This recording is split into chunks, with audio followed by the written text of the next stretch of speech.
നിന്റെ കഥയൊന്നും ഇങ്ങോട്ടുണ്ടാക്കാൻ വരണം. നിന്റെ കഥയൊക്കെ നീ വേറെ വല്ലതും ഉണ്ടാക്കിയാൽ മതി. നിന്റെ കഥ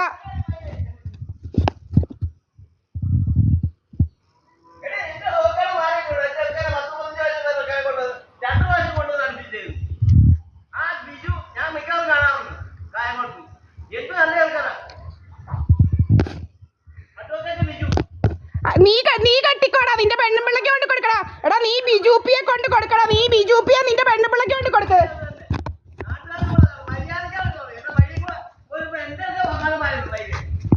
നീ ഇങ്ങോട്ട് കയറുന്നെന്ന് പറഞ്ഞോട്ട് കഥയൊന്നും ഉണ്ടാക്കണ്ട. നീ പണ്ട് നിന്റെ മോനെ വിട്ട് കുറെ കഥ ഉണ്ടാക്കിയത്. ആ കഥയൊന്നും ഇവിടെ വേണ്ട കേട്ടോടാ.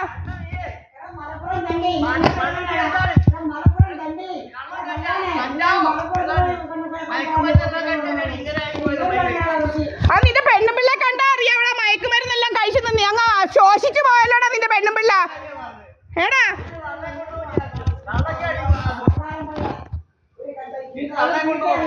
നിന്റെ പെണ്ണുപിള്ള ഇപ്പോഴും ഗർഭം അലസിക്കൊണ്ടിരിക്കുമല്ലോ. നിന്റെ പെണ്ണുപിള്ള ഗർഭക്കഥക്കാരൻ.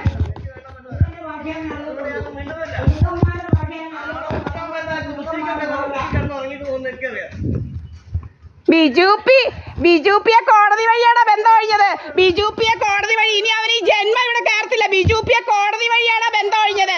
അവനിനി ഈ ജന്മം ഇവിടെ കയറത്തില്ല. ഈ ജന്മം, ഈ 10 ജന്മം ബിജുപി ഇനി ഇവിടെ കയറത്തില്ലടാ.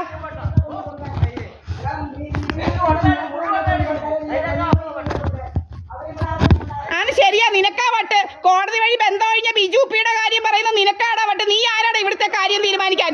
നിനക്കാടാ വട്ട്, മുതുവട്ട്.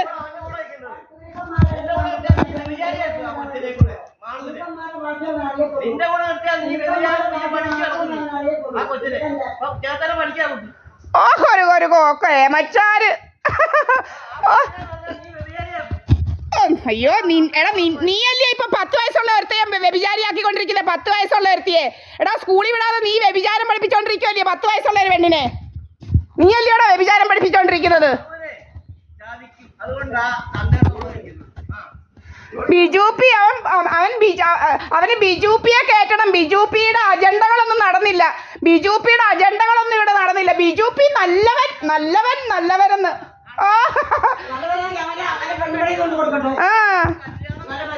ബിജുപി നല്ലവൻ. ബിജുപി നിന്റെ വീട്ടിലോട്ട് കയറ്റടാ. ഞങ്ങൾക്ക് വേണ്ട അവനെ. ബിജുപിയെ വേണ്ടവൻ അവരവരുടെ വീട്ടിലോട്ട് കയറ്റടാ. ഇവിടെ വേണ്ട ബിജുപിയെ. കേട്ടോടാ.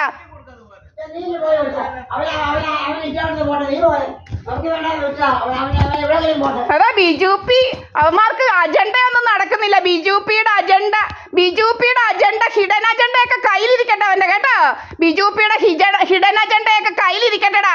അവൻ ആരെയാ വേറെ ഇവിടോട്ട് കയറ്റി പൊറപ്പിക്കേണ്ടത്?